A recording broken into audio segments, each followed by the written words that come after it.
90 mil estudantes se formam em Direito nas faculdades brasileiras por ano.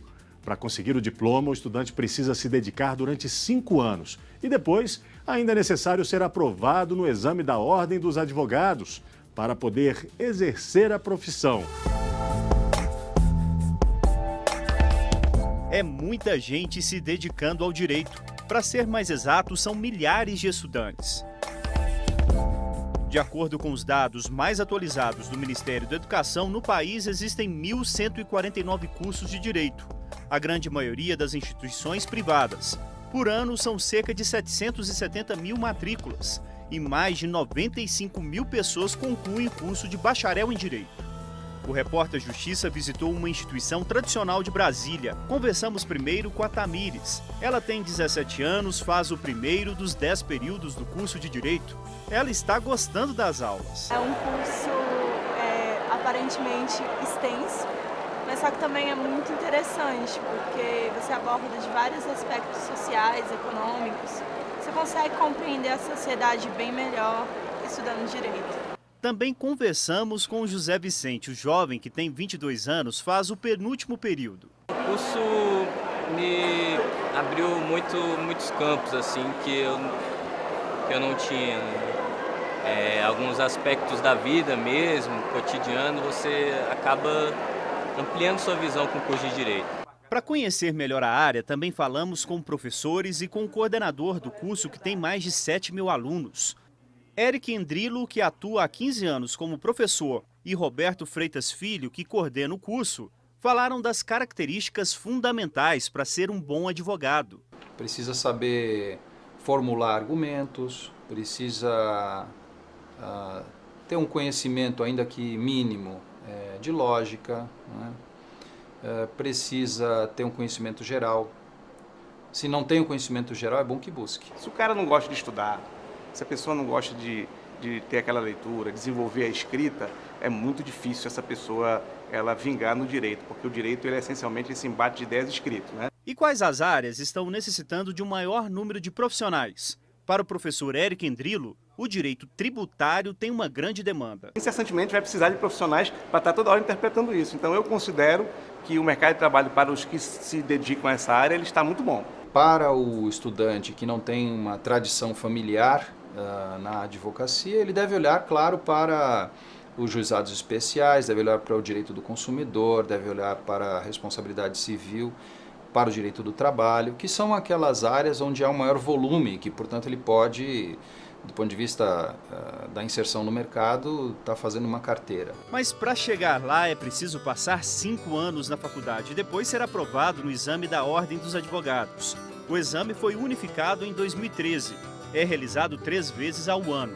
Segundo os dados da OAB, na 15ª edição, foram quase 130 mil inscritos e pouco mais de 25% aprovados.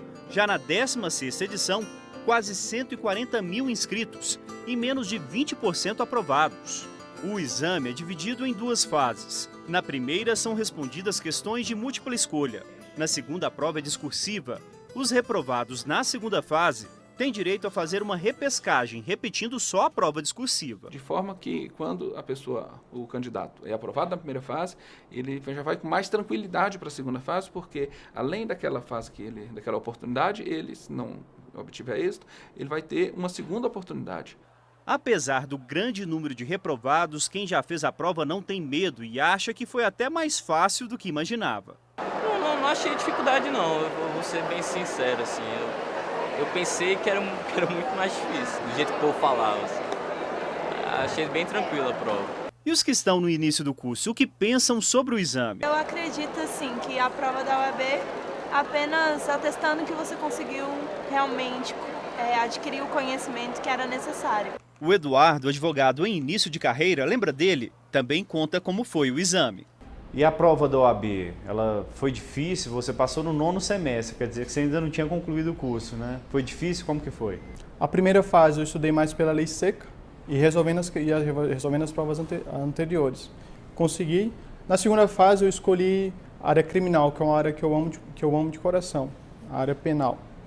E fui resolvendo todas as provas, todas as peças, me dediquei muito mais.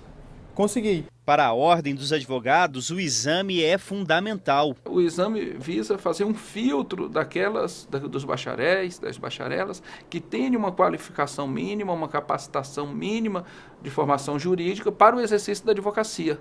Educadores e estudantes também defendem o exame como uma espécie de filtro. Acho que tem muita pessoa que não se prepara do jeito certo para... Não leva a sério o curso de Direito como ele deve ser levado, né? O curso de Direito você pode levar ele na maciota, como o pessoal fala, e ser um profissional ruim e tal. Eu acho que a OAB filtra isso. Acho importante. Eu considero o exame de ordem essencial, né? Porque, na verdade, é um teste de proficiência a saber se aquele candidato reúne as condições mínimas para poder ingressar numa carreira cujo qual ele vai receber uma autorização do Estado, porque a OAB é uma autarquia, para ele poder fazer a defesa de pessoas, né? Então isso envolve interesse de patrimônio, renda, não há espaço para amador e para errar. Mas por que a aprovação é considerada baixa? De acordo com os dados, apenas 19% foram aprovados no último exame de ordem. Eu acho que a prova é bem calibrada. Acho que o índice não é tão baixo se a gente considerar a quantidade de alunos que nós temos no Brasil. Reflete claramente a existência de uma deficiência no ensino jurídico do país. E sabemos que, por exemplo, as instituições públicas, elas têm uma aprovação altíssima. Nós temos instituições particulares que também têm uma aprovação altíssima. E temos também instituições que, infelizmente, não aprovam ninguém ou não aprovam quase ninguém. Só depois do exame é que os estudantes podem sonhar com um futuro na profissão. O mestre em Direito Constitucional, Tiago Sorrentino, ainda lembra que a carreira é vasta e não se limita ao advogado privado. Temos, por exemplo, a carreira dos advogados públicos na União, que estão divididos em advogados da União, que nós conhecemos normalmente como AGU, Advocacia Geral da União. Temos os procuradores federais e os procuradores da Fazenda Nacional, cada um com um âmbito de atuação específico, mas são todos profissionais da área jurídica, são todos advogados. Os estudantes podem se espelhar em profissionais como Eduardo Antônio Lúcio Ferrão. Nós mostramos a história dele logo no início do programa, lembra? O senhor comentou que uma das características que o senhor considera importantes para um advogado é a discrição.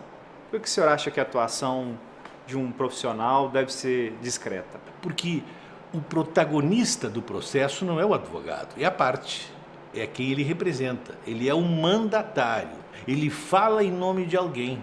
O advogado não fala em nome próprio dentro do processo, fala em nome de alguém. Então, no momento em que o mandatário tem uma expressão maior do que o mandante, alguma coisa não está correta. Outro ponto fundamental, comenta o advogado, é estudar muito. Estuda-se qual o melhor mecanismo de veiculação daquilo, como é que eu vou, qual é a ação que eu vou propor, qual é o recurso que eu vou interpor, definida a corte que vai julgar, o colegiado que vai julgar, procurar saber qual é o perfil de cada um dos ministros, cada um dos julgadores, o perfil ideológico, o perfil intelectual, para poder identificar uma linguagem que seja agradável, digamos assim, na veiculação do meu processo de persuasão. Eu diria que, lembrando um pensador que eu não recordo agora o nome, se me dessem a responsabilidade de cortar uma árvore em 6 horas, eu gastaria 4 afiando o serrote. Porque o mais importante nesse caso é afiar o serrote, ou seja, me preparar para esse embate, para essa luta.